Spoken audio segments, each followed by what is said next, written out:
Kira-kira pada waktu itu timbul huru-hara besar mengenai jalan Tuhan. Sebab ada seorang bernama Demetrius, seorang tukang perak yang membuat kuil-kuilan Dewi Artemis dari perak. Usahanya itu mendatangkan penghasilan yang tidak sedikit bagi tukang-tukangnya.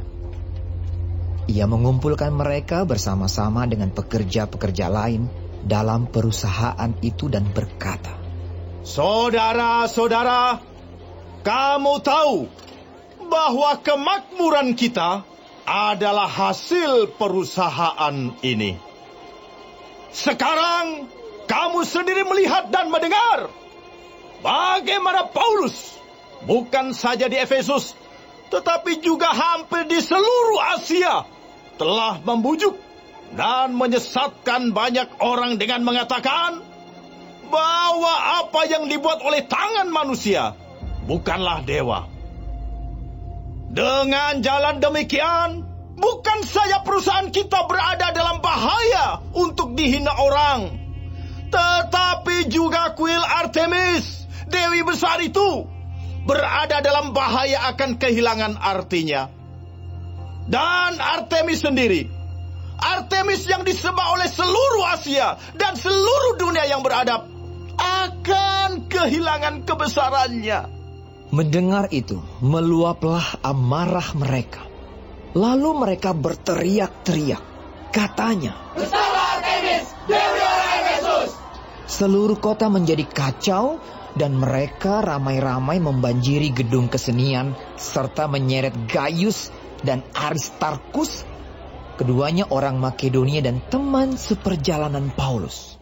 Shalom menjua-jua jemaat sektor 4 yang dikasihi Tuhan. Kita akan merenungkan kebenaran firman Tuhan pada PJJ online kita malam hari ini. Namun sebelumnya kita mohon pimpinan Roh Kudus, kita berdoa. Terima kasih ya Tuhan untuk kasih setiamu, penyertaan-Mu yang tak terhingga bagi kehidupan kami di tengah-tengah kesibukan kami saat ini. Kami datang bersekutu bersama di rumah kami masing-masing bersama keluarga kami untuk merenungkan kebenaran firman-Mu dalam PJJ online kami malam hari ini. Tuhan, dengan Roh Kudus-Mu mengurapi kami, terlebih hamba-Mu yang akan menyuarakan kebenaran firman-Mu, sehingga firman-Mu boleh meneguhkan dan memampukan kami untuk mengerti kehendak-Mu. Di dalam Kristus Yesus kami berdoa. Amin.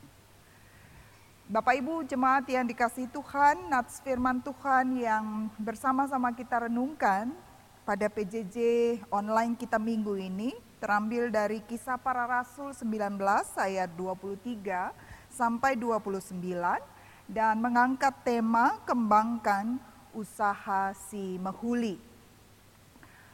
Teks kita berkisah tentang perjalanan Paulus dalam pemberitaan Injilnya menuju ke Yerusalem dan melewati Makedonia dan Akhaya. Tapi pada saat itu di Efesus terjadi sebuah keributan, terjadi huru-hara karena seorang pengusaha perak yang bernama Demetrius yang pekerjaan dan usahanya adalah membuat patung-patung di dalam kuil Dewi Artemis, mendapatkan penghasilan dari pembuatan patung-patung itu. Dia mengumpulkan pekerja-pekerjanya, dia mengumpulkan banyak orang untuk melakukan protes terhadap Paulus dan pengajarannya. Dan teks ini diceritakan bagaimana dia mengumpulkan orang banyak itu, pekerja-pekerjanya itu, dan berkata kepada mereka bahwa kemakmuran mereka, kemakmuran perusahaannya itu tergantung dari patung-patung yang mereka buat. Dan ini terancam bangkrut, ini terancam membahayakan perusahaan karena khotbah-khotbah yang disampaikan oleh Paulus. Pada ayat yang ke-26, Demetrius berkata, kamu melihat sendiri dan mendengar bagaimana Paulus bukan saja di Efesus, tetapi juga hampir di seluruh Asia telah membujuk dan menyesatkan banyak orang dengan mengatakan bahwa apa yang dibuat oleh tangan manusia bukanlah dewa. Bapak Ibu saudara-saudara yang dikasihi Tuhan, Demetrius di sini mengangkat isu yang sangat sensitif, mengangkat isu sara, mengangkat isu agama, dilemparkannya kepada orang banyak sehingga mengamuklah orang-orang Efesus, para penyembah Dewi Artemis. Dan apa yang mereka lakukan? Menyeret teman sepelayanan Paulus, Gaius dan Aristarkus. Itu kita bisa baca pada ayat yang ke-27. Menghasut orang banyak dan mengatakan bahwa khotbah Paulus ini sudah menghina Dewi Artemis sebagai dewi yang besar yang disembah oleh orang-orang Efesus. Dan tidak hanya oleh orang Efesus, tapi oleh orang-orang Asia dan juga bahkan terkenal sampai ke seluruh dunia.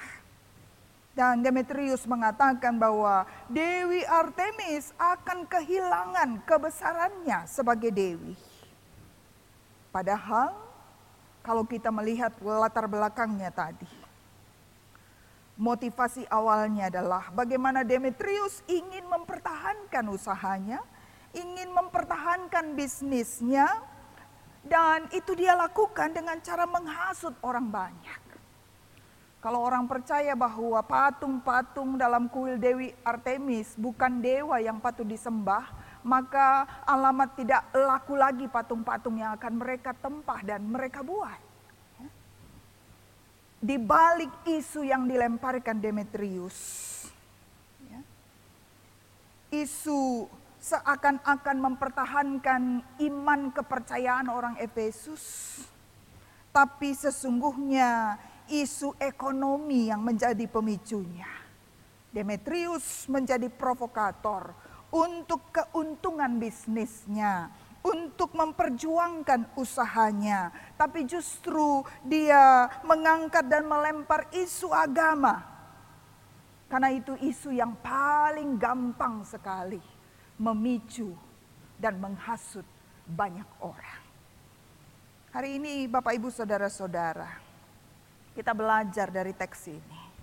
Hati-hati terhadap hasutan para provokator. Biasanya provokator mengompori orang lain ketika dia merasa keuntungan terganggu. Ketika dia merasa kepentingannya terganggu. Ingat kasus Ahok?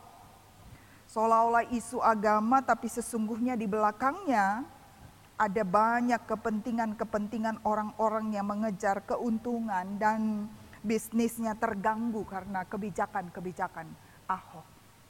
Hari ini kita belajar. Jangan gampang terhasut. Adili provokasi. Terus gelah kita ikut panas, res gampang terpancing. Belajar dari renungan kita malam hari ini. Pelajari lebih manjar-anjar, gelah, siteh, mengambil langkah dan mengambil keputusan. Dan poin yang kedua yang kita renungkan, sebagaimana tema kita pada PJJ kita minggu ini, kembangkan usaha si Mehuli. Kita diajak untuk menjalankan bisnis, usaha yang benar dan mempertahankannya juga dengan cara yang benar. Kalau kita melihat Demetrius, dia membuka usaha sebagai pengusaha perak yang membuat patung-patung dalam kuil Dewi Artemis. Tapi ketika usahanya terancam, maka dia menghalalkan segala cara untuk bisa mempertahankan bisnisnya dan mempertahankan usahanya. Ingat akan pergumulan seorang jemaat yang harus masuk ke penjara, ditangkap polisi karena menjual miras secara ilegal tanpa izin. Suaminya masuk penjara dan istrinya menangis. Dan ketika ditanyakan, karena selama ini usahanya di depan kedai kelontong, tapi ternyata di belakang ada berkerat-kerat minuman keras tanpa izin. Ya, lalu saya tanyakan, kenapa engkau tahu ini usaha yang tidak punya izin, usaha yang ilegal, tapi kenapa dikerjakan? Dan alasannya karena untungnya lebih besar dan untungnya lebih banyak. Firman Tuhan berkata, siapa yang mengejar kekayaan akan jatuh ke berbagai-bagai pencobaan. Tema kita hari ini, kembangkan usaha si mehuli. Walau banyak tantangan yang harus dihadapi sebagai pelaku usaha, sebagai pelaku bisnis, tapi firman Tuhan hari ini mau menegur dan mengingatkan kita untuk tetaplah berbisnis dengan benar. Dan kembangkan usaha yang benar. Dan kembangkan jugalah secara benar dan jujur. Jangan kembangkan usaha yang kita sendiri tahu tidak Tuhan perkenankan. Dan hari ini, mari jalani dengan cara yang benar. Mari lakukan pekerjaan kita, apapun usaha dan pekerjaan kita. Lakukanlah, kembangkanlah yang sesuai dengan Tuhan perkenankan. Dan lakukan juga dengan cara yang jujur dan benar. Bukan dengan menipu dan sebagainya. Demi keuntungan dan keberhasilan yang lebih besar, keuntungan yang lebih besar bagi kita. Karena Allah sumber segala berkat itu akan memberkati usaha yang dijalankan dengan sungguh benar dan sesuai dengan apa yang Tuhan perkenankan. Tuhan memberkati firman-Nya. Amin. Kita bersatu di dalam doa. Terima kasih ya Tuhan untuk kebenaran firman-Mu yang boleh memberi perenungan bagi kami untuk sanggup menjalani kehidupan pekerjaan dan usaha kami, menjalankan usaha kami dan mengembangkan usaha kami, usaha yang benar menurut Tuhan, sehingga Allah sang sumber berkat itulah yang akan memberkati setiap usaha dan pekerjaan kami. Kami diingatkan untuk tidak seperti Demetrius yang demi mempertahankan usaha bisnisnya, dia melakukan segala cara dan dia menghasut orang banyak. Ajar kami untuk setia berjalan bersama dengan Tuhan dalam setiap langkah kehidupan kami, dalam usaha dan pekerjaan kami, sehingga berkat Tuhan sungguh menjadi berkat bukan kutuk bagi setiap kami. Di dalam nama Yesus kami berdoa dan bersyukur. Amin.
Sesuai dengan pengelayasi Modramen yang sudah memungkinkan kita untuk melaksanakan perjamuan kudus dan sesuai dengan keputusan Majelis Jemaat Runggun Jakarta Pusat, maka perjamuan kudus secara live streaming akan dilaksanakan pada minggu depan 14 Juni 2020.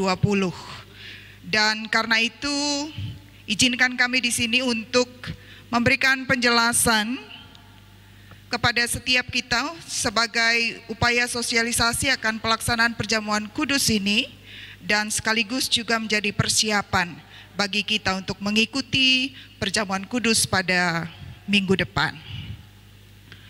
Dan sebagaimana yang sudah kami berikan dan sudah diinfokan kepada seluruh WA grup PJJ, kami akan memulai dengan penjelasan apakah sakramen itu.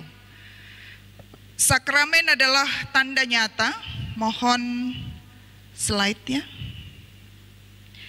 Sakramen adalah tanda nyata yang dipakai Allah dalam Kristus oleh kuasa Roh Kudus melalui gerejanya untuk menyatakan keselamatan dari Allah dan kehidupan baru di dalam Allah telah terwujud. Dan sakramen berasal dari bahasa Latin sacramentum atau mysterion dalam bahasa Yunani yang berarti sesuatu yang tersembunyi kini tersingkap. Dan karena itu yang terpenting dalam sakramen adalah bukan pada apa yang dilihat, tetapi pada makna yang terkandung di dalamnya. Dan di GBKP berdasarkan Tata Gereja pasal 28, maka GBKP mengakui ada dua jenis sakramen. Yang pertama adalah sakramen baptisan kudus, yaitu baptisan kudus dewasa dan baptisan kudus anak-anak, dan juga perjamuan kudus yang sekurang-kurangnya dilakukan 4 kali dalam setahun. Dan menurut Yohanes Calvin, sakramen itu bukan sekedar simbol, tapi dengan makan dan minum roti dan anggur perjamuan, maka umat dapat menyatu dengan tubuh dan darah Kristus. Karena itu yang utama bukan roti atau anggurnya, melainkan makna spiritual di mana kita semua umat yang mengikuti perjamuan kudus itu makan dan minum secara rohani, spiritual communion, menyatu dengan Kristus yang telah berkorban. Dan kalau pertanyaannya apakah perjamuan kudus secara live streaming dimungkinkan, maka kita berangkat dari sebuah keyakinan bahwa Roh Kudus adalah Allah dan Dia adalah omnipresent, maha hadir. Karena itu persekutuan orang percaya di dalam roh tidak akan dapat dibatasi oleh tempat. Dan karenanya maka perjamuan kudus tidak bisa dibatasi oleh gedung gereja, dan praktek perjamuan kudus ini juga sudah sejak gereja mula-mula, sejak jemaat mula-mula sudah dilakukan di rumah-rumah. Bagaimana jemaat mula-mula memecah-mecah roti bersama-sama bersekutu di rumah-rumah. Jadi dengan demikian dimungkinkan perjamuan kudus dilakukan di rumah-rumah, terlebih dalam menyikapi situasi COVID-19 ini yang belum memungkinkan bagi kita untuk bersekutu di gereja Tuhan. Dan bagaimana seharusnya sikap kita? Sosialisasi ini sekaligus penjelasan ini adalah untuk mempersiapkan kita juga mengikuti perjamuan kudus minggu depan dengan sikap yang benar tentunya dan pemahaman yang benar tentang perjamuan kudus. Sekalipun kita lakukan di rumah secara live streaming, bukan berarti kita bisa melakukan perjamuan kudus ini dengan sembarangan, tanpa aturan dan tidak menjaga kekusukannya, karena makna perjamuan tidak mengalami perubahan sekalipun kita melakukannya di rumah. Dan seluruh umat tentu kiranya semua kita tetap sadar bahwa kita sedang beribadah menghadap hadirat Tuhan, dan kita menikmati perjamuan kudus menyatu dengan tubuh dan darah Kristus dengan dipimpin oleh pelayan sakramen, dalam hal ini pendeta yang tertahbis, sehingga ketika kita mengikuti perjamuan kudus ini, sekalipun di rumah, maka harus kita lakukan dengan sikap yang hormat. Karena Rasul Paulus berkata, jika kita datang ke meja Tuhan dengan sikap yang tidak layak, maka kita berdosa di hadapannya. Dan karena itu kami mengajak semua kita untuk mempersiapkan diri menghadapi meja perjamuan pada minggu depan dengan sikap yang sungguh-sungguh menjaga kekudusan perjamuan kudus kita.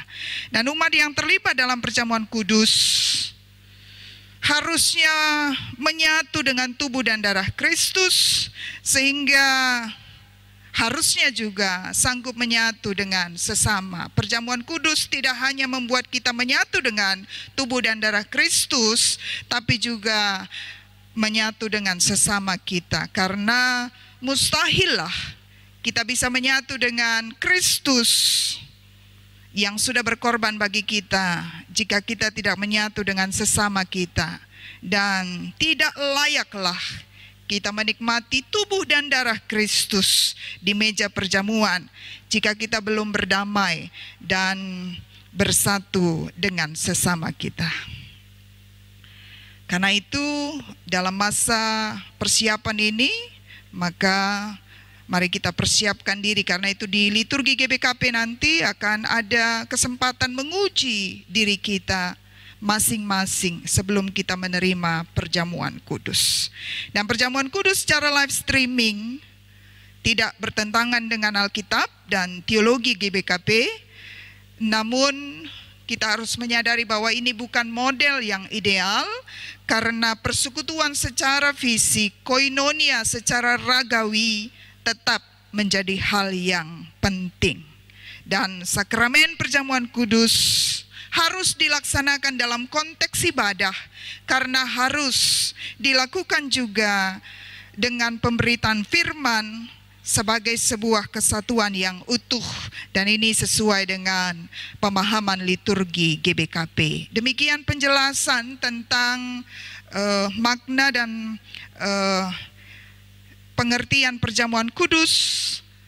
Sekalipun kita lakukan secara live streaming, kiranya kita dapat memaknainya dengan bersama-sama menghadap meja Tuhan dan dengan sikap yang hormat. Dan bagaimana teknis pelaksanaannya? Kita masuk ke dalam petunjuk teknis pelaksanaan perjamuan kudus secara live streaming ini.